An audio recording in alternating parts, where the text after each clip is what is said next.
Hi! ఇవాళ morning లేవంగానే వంట చేసుకున్నా. దోసకాయ పప్పు, క్యాప్సికమ్ కూర నా బాక్స్‌లోకి ఇంట్లో వాళ్ళకి. నాకు బాక్స్ ఎందుకంటే నేను కాలేజ్‌కెళ్తున్నాను. కాంటాక్ట్ క్లాసెస్ స్టార్ట్ అయినాయి. ఇలా రెడీ అయ్యాను కాలేజ్‌కి. నా ఫేవరెట్ కలర్ బావుంది కదా డ్రెస్. రుద్ర మా హస్బెండ్ లేచారు. నన్ను రాయదుర్గ్ వరకు దింపితే అక్కడ మెట్రో ఎక్కి తార్నాకలో దిగి మళ్ళీ తార్నాక నుంచి ఉస్మానియా డిస్టెన్స్ ఎడ్యుకేషన్ అంటే పీజీఆర్ఆర్‌సీడీ ఆటోలో వెళ్ళాలి. ఇది ఫస్ట్ డే కాలేజ్ సెకండ్ ఇయర్‌లో. నేను ఎంఏ ఫిలాసఫీ చేస్తున్నా ఉస్మానియాలో. సో, రిజిస్టర్‌లో సైన్ చేసేసి క్లాస్ రూమ్‌లోకి ఎంటర్ అయిపోయినాను. ఇది నా సెకండ్ ఇయర్ క్లాస్ రూమ్.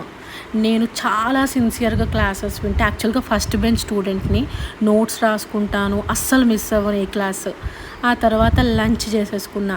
ఎంతైనా లంచ్ బాక్స్‌లో ఆ ఫీల్ వేరు కదా! అది అవ్వంగానే మళ్ళీ స్టార్ట్ అయ్యాను. ఇది నా వీకెండ్ కాంటాక్ట్ క్లాసెస్ ఉంటే.